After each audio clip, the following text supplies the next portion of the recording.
Hoy nos sumergimos en una de las obras más extrañas, enigmáticas y celosamente guardadas de la historia humana, el Libro Rojo de Carl Gustav Jung. No estamos hablando de un simple ensayo clínico, sino de un verdadero portal hacia lo desconocido. Un libro dotado de un aura tan oscura y misteriosa que, tras la muerte de Jung en 1961, fue encerrado en una bóveda de la familia. Permaneció allí, envuelto en absoluto secreto, durante más de 50 años. Durante décadas, muchos eruditos y colegas del campo de la psicología teorizaron que el contenido de esas páginas era tan absurdo que podría demostrar una teoría impactante. El respetado fundador de la psicología analítica estaba en realidad clínicamente loco. Fue recién en el año 2009 cuando este texto finalmente salió a la luz para la apreciación del público y fue mostrado al mundo. Pero, ¿quién era verdaderamente Jung? Hablamos de un intelecto visionario incomparable, alguien similar a Nikola Tesla o Leonardo da Vinci, pero aplicado a la mente humana.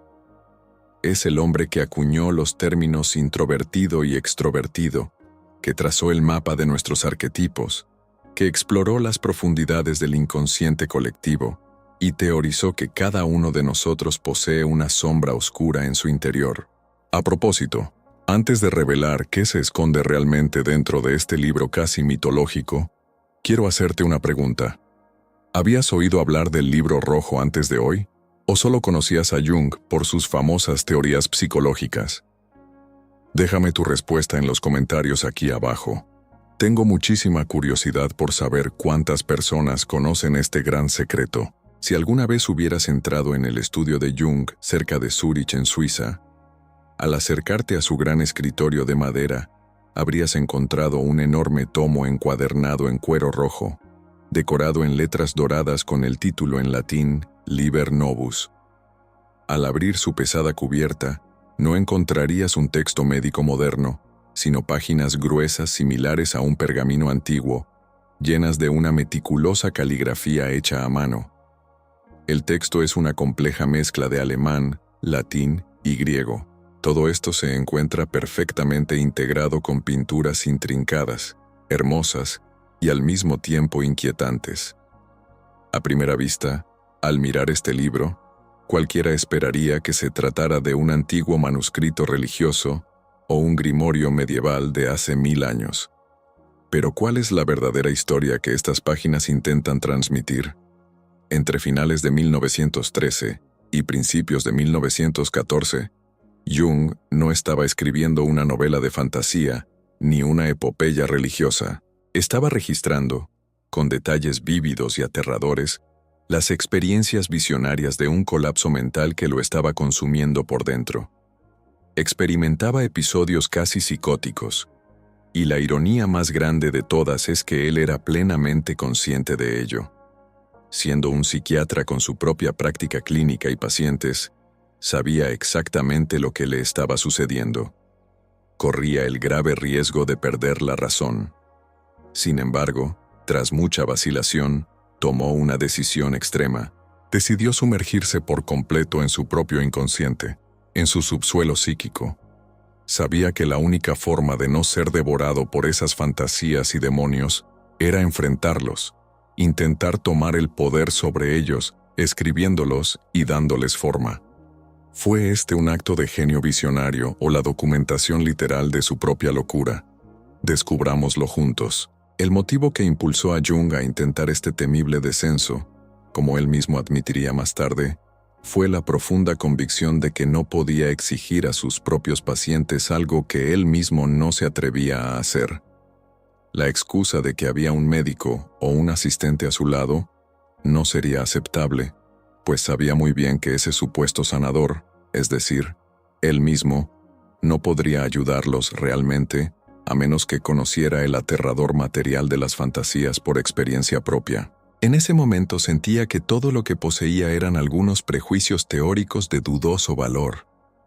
Pero esta severa crisis de salud mental que Jung sufrió en diciembre de 1913 tenía sus raíces en los eventos del año anterior. Fue en esa época cuando ocurrió la dramática e histórica ruptura con su gran mentor y figura paterna en el psicoanálisis, Sigmund Freud. En aquel entonces, en el incipiente campo de la psicología, Freud era considerado una deidad intocable y sus teorías estaban más allá de cualquier crítica.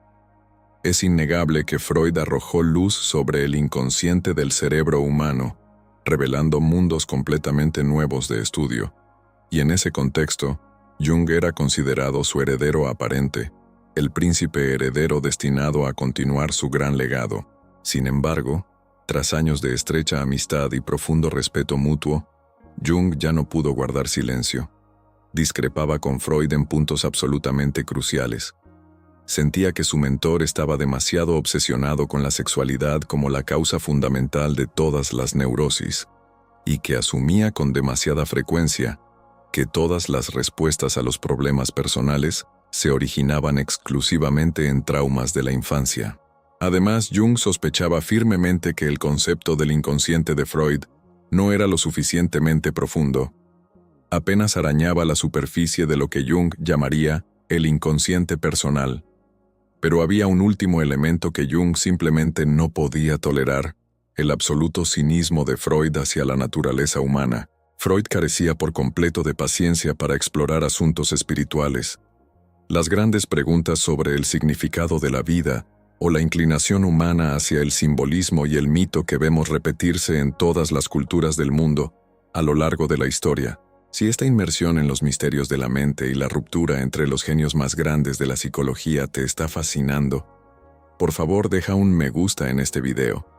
Compártelo con alguien a quien le apasione el misterio humano y asegúrate de suscribirte al canal. Tu apoyo es vital para nosotros. Además, si deseas respaldar directamente nuestra investigación para que podamos seguir trayendo documentales de este nivel, considera convertirte en miembro del canal o apoyarnos con un super chat. Cada contribución nos permite seguir descifrando los secretos del inconsciente para ti. Jung relató que, cuando estaba trabajando en su libro sobre la transformación de la libido y se acercaba a la redacción del capítulo final, el del sacrificio, tuvo una premonición dolorosa. Sabía de antemano que la publicación de esa obra le costaría irremediablemente su amistad con Freud. En ese texto, Jung planeaba exponer su propia concepción del incesto, la transformación decisiva del concepto de energía psíquica y varias otras ideas que chocaban frontalmente con el dogma freudiano.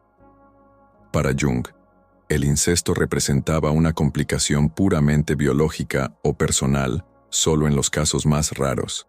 Normalmente, argumentaba, el incesto posee un aspecto altamente religioso y simbólico, razón por la cual este tema juega un papel decisivo en casi todas las cosmogonías y en innumerables mitos antiguos. Pero Freud se aferraba tercamente a una interpretación literal y biológica, siendo incapaz de comprender el profundo significado espiritual del símbolo. Jung sabía que Freud jamás aceptaría esta herejía intelectual. Habló de ello con su esposa, confesándole sus terribles miedos. Aunque ella intentó tranquilizarlo, durante 2 meses enteros Jung fue incapaz de tocar su pluma. Tan atormentado estaba por el conflicto interno. ¿Debía guardar sus descubrimientos para sí mismo y vivir una mentira? ¿O debía arriesgar la pérdida de la amistad más importante de su vida profesional? Finalmente, impulsado por una lealtad inquebrantable hacia su propia verdad, resolvió seguir adelante con la escritura y la publicación. Y tal como lo había temido, esto realmente le costó a Freud. Tras la ruptura pública, Jung describió cómo todos sus amigos, colegas y conocidos lo abandonaron de la noche a la mañana. Su libro fue tachado de basura académica, y él mismo fue etiquetado despectivamente como un místico desquiciado, despojado de su título de científico. De repente, toda la estructura de apoyo de la comunidad psicoanalítica internacional pareció condenarlo al ostracismo. Pasó de ser el niño mimado del movimiento a convertirse en un paria, forzado ahora a aventurarse completamente solo en la inmensidad de su propia concepción de la psicología, mientras intentaba a duras penas mantener a flote su práctica psiquiátrica. Aunque Jung afirmó haber previsto este aislamiento, la realidad del golpe fue demoledora. A través de esta dolorosa experiencia de rechazo total, entró en un estado liminal, un espacio de sombras entre dos mundos. Ya no era el discípulo devoto que había sido. Había perdido su brújula externa, pero todavía no se había convertido en el sabio de renombre mundial que la historia recordaría. Se encontraba en el epicentro de un período de transición brutal, un punto de enorme potencial creativo, pero también de una turbulencia aterradora. Como nos enseña la vida de las mentes más brillantes de la historia, este tipo de noche oscura del alma es el horno alquímico donde la psique se destruye para permitir que un nuevo ser renazca de las cenizas. Y fue exactamente en este abismo de aislamiento donde comenzaron las verdaderas visiones. En sus memorias, Jung relata que hacia el otoño de 1913, la insoportable presión que sentía dentro de sí mismo parecía estar expandiéndose hacia el mundo exterior, como si hubiera algo pesado y macabro flotando en el aire. La atmósfera misma se volvió oscura. La sensación de opresión dejó de ser una mera angustia psicológica para convertirse en una realidad física y concreta.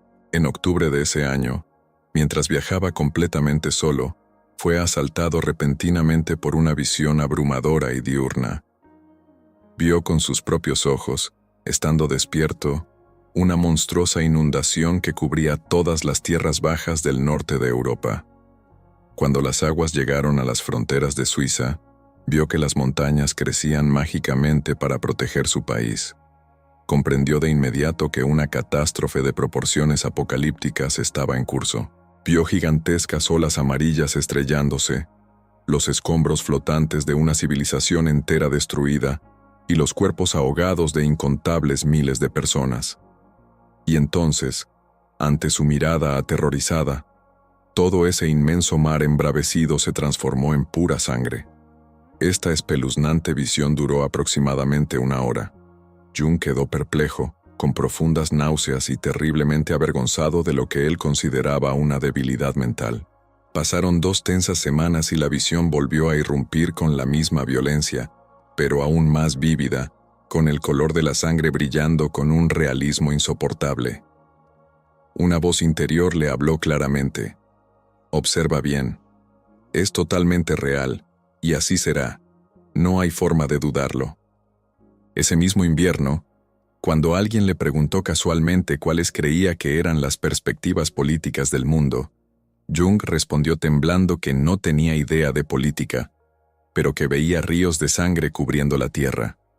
Al no poder encontrar una explicación racional o política a estas imágenes, llegó a la conclusión más sombría que un psiquiatra puede alcanzar. Se convenció a sí mismo de que estaba sufriendo un brote psicótico, el inicio de una esquizofrenia irreversible. Poco sabía él que en la primavera y el verano del año siguiente, el mundo entero le daría una respuesta mucho más aterradora que su propia locura. Y aquí tienes la continuación monumental en español, manteniendo el tono, la fluidez y profundizando enormemente en los detalles para alcanzar la extensión y el peso narrativo que exige un documental de alto nivel. Sin marcas visuales, puro texto continuo. El 1 de agosto de 1914, la realidad se abatió sobre el continente europeo con una fuerza devastadora que nadie había anticipado. Estalló la Primera Guerra Mundial. Las potencias mundiales se declararon la guerra y el mundo conocido comenzó a desmoronarse en las trincheras. En ese preciso y aterrador momento, Carl Jung comprendió una verdad que sacudió los cimientos de su propia existencia. Las horribles imágenes que lo habían atormentado durante meses no eran alucinaciones ni síntomas de una mente que se resquebrajaba hacia la esquizofrenia. Eran premoniciones crudas y literales. El mar de sangre que había visto inundar las tierras del norte de Europa era absolutamente real. Era la sangre inminente de millones de soldados que pronto perderían la vida de forma atroz. Esta profunda realización lo salvó repentinamente del oscuro abismo de la locura, pero lo empujó hacia algo mucho más vasto y desconocido. Jung comprendió que su inconsciente personal no era un sistema aislado, sino que estaba conectado a una red psíquica infinita e invisible que unía a toda la humanidad a través del tiempo y el espacio, lo que más tarde denominaría formalmente como el inconsciente colectivo. Esta red inmensa no solo guardaba los recuerdos y traumas de nuestros antepasados, sino que operaba con una percepción temporal que trascendía la lógica lineal de la conciencia humana. Al darse cuenta de que su mente era un receptor de frecuencias universales, Jung decidió dejar de huir. Tomó la decisión más valiente y peligrosa de su vida profesional. Emprendería lo que él mismo definió como su confrontación directa y voluntaria con el inconsciente. A través de una técnica psicológica que él mismo desarrolló y bautizó como imaginación activa, comenzó a inducirse deliberadamente estados de trance profundo. No se trataba de dormir y soñar, pues en el sueño el ego está ausente y somos víctimas pasivas de las imágenes. Tampoco era una psicosis donde el ego es completamente aplastado. La imaginación activa requería un equilibrio sobrehumano. Jung debía relajar su mente consciente lo suficiente como para permitir que las imágenes reprimidas y los demonios del inconsciente emergieran a la superficie de manera espontánea, pero al mismo tiempo debía mantener su ego despierto, vigilante y éticamente responsable, capaz de interactuar con esas visiones sin dejarse tragar por ellas. Era como caminar sobre la cuerda floja sobre un abismo infinito. En este estado de vigilia soñante, Jung sintió literalmente que descendía por un oscuro y frío túnel subterráneo, cayendo hacia las profundidades de la tierra psíquica. Al llegar al fondo, en aquellas profundidades inexploradas, no encontró un vacío silencioso, sino un paisaje interior caótico y densamente poblado. Encontró entidades, figuras arquetípicas que poseían una voluntad propia, una voz distinta a la suya, y conocimientos que él, en su mente consciente, ignoraba por completo. Jung no se limitó a observar a estas figuras de manera pasiva. Conversó con ellas, las interrogó, las desafió y en muchas ocasiones discutió acaloradamente con estas presencias. Fue a través de estos diálogos perturbadores que Jung se encontró cara a cara con una de sus formulaciones más inquietantes y transformadoras: la sombra. En la teoría que derivaría de estas experiencias, la sombra representa todo aquello que nosotros, como individuos civilizados, nos negamos a aceptar sobre nosotros mismos. Es el depósito oscuro de nuestros instintos más primitivos, nuestras cobardías, nuestros deseos sexuales reprimidos, nuestra sed de poder y nuestra agresividad latente.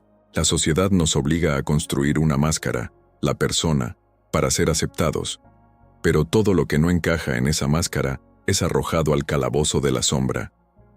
En las páginas del Libro Rojo, Jung relata el doloroso y humillante proceso de tener que abrazar su propia sombra, reconociendo que el mal que veía en el mundo exterior también habitaba en su propio corazón. Pero hizo un descubrimiento vital. La sombra no es puramente malvada. Al reprimirla también reprimimos nuestra vitalidad más genuina, nuestra creatividad salvaje y nuestra fuerza instintiva. Solo quien tiene el valor de descender a su propia oscuridad y reconciliarse con su sombra puede aspirar a convertirse en un ser humano verdaderamente completo. Sin embargo, el viaje apenas comenzaba. Descendiendo aún más en la negrura de su psique, Jung se encontró con la figura del ánima, la personificación del principio femenino en el inconsciente de un hombre. En las turbadoras visiones del Libro Rojo, esta figura se le presentó a menudo encarnada en Salomé, una mujer seductora, ciega y peligrosa, acompañada siempre por un enorme y sombrío fiero oscuro. Al principio, el orgullo intelectual y la racionalidad prusiana de Jung rechazaron violentamente a esta figura. Salomé representaba el sentimiento irracional, el caos emocional que amenazaba su ordenado mundo académico. Pero Jung tuvo que aprender una lección de humildad aplastante. Su intelecto por sí solo estaba muerto y era incapaz de comprender la totalidad de la vida. Para alcanzar la verdadera sabiduría, tuvo que someterse a la guía ciega del ánima, aceptando que la mente humana requiere la integración absoluta y dolorosa de los opuestos: el pensamiento lógico y el sentimiento místico, lo masculino y lo femenino. Fue el ánima quien le enseñó que el alma no es un concepto teológico abstracto, sino una realidad psicológica viva y palpitante que exige atención y respeto diario. A medida que su odisea interior se volvía más extraña, emergió la figura que se convertiría en su maestro y guía espiritual interno, Filemón. Jung describió a Filemón de una manera vívida e inolvidable, un anciano sabio de aspecto pagano, con largos cuernos de toro en la cabeza y las enormes y coloridas alas de un martín pescador. Filemón no era en absoluto una creación de la voluntad de Jung, no era una fantasía elaborada por su mente consciente, era una inteligencia autónoma superior. En largas caminatas por el jardín de su casa, Jung conversaba mentalmente con Filemón como si hablara con un maestro de carne y hueso. Filemón le impartió una de las revelaciones más grandes de la psicología moderna. Le enseñó que nosotros no producimos nuestros pensamientos, sino que los pensamientos tienen una vida objetiva propia. Son como animales salvajes en un bosque inmenso o aves cruzando el cielo. Nosotros simplemente los observamos y a menudo nos identificamos erróneamente con ellos. Esta enseñanza destruyó la arrogancia antropocéntrica del hombre moderno, que cree tener el control absoluto de su mente, y le devolvió a la psique su dimensión de misterio inabarcable.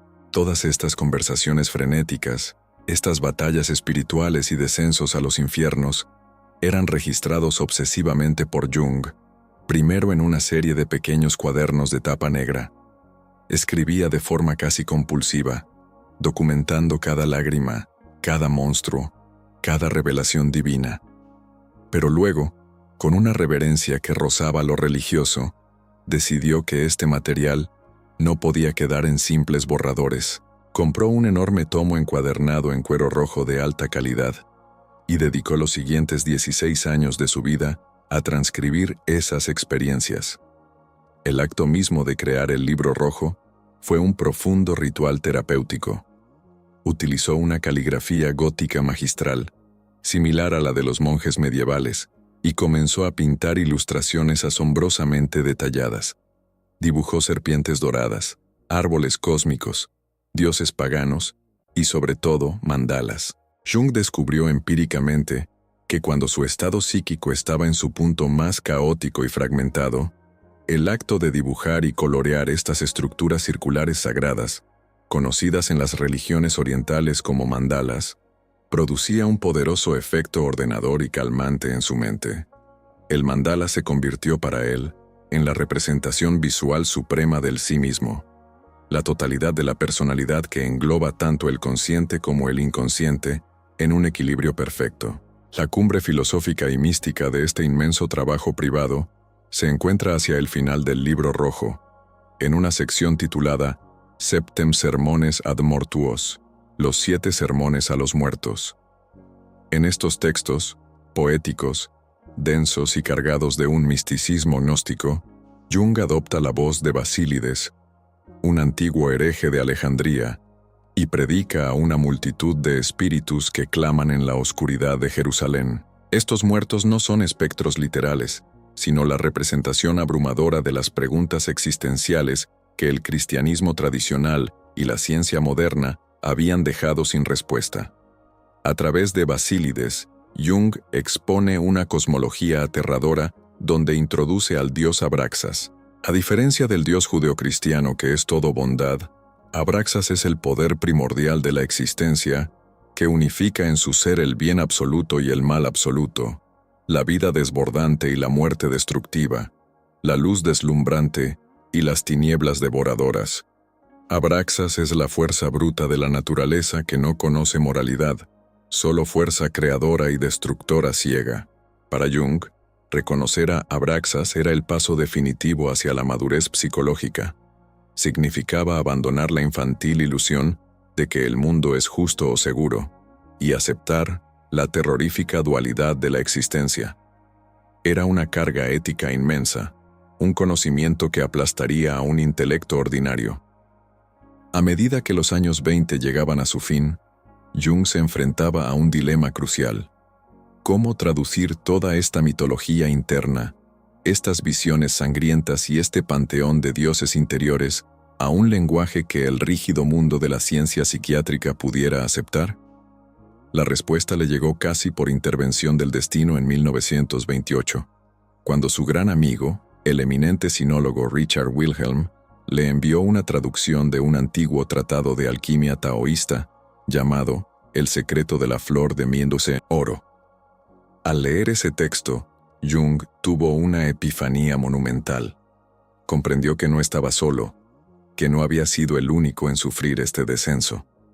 Descubrió que los antiguos alquimistas europeos, con sus oscuros laboratorios, sus crisoles y sus procesos de calcinación, no estaban realmente intentando convertir el plomo físico en oro literal.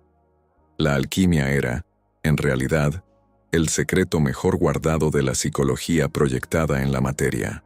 Las fases de putrefacción, purificación y conjunción que describían los textos alquímicos eran metáforas precisas y exactas de los procesos de desintegración y reconstrucción que él mismo había documentado meticulosamente en su libro rojo.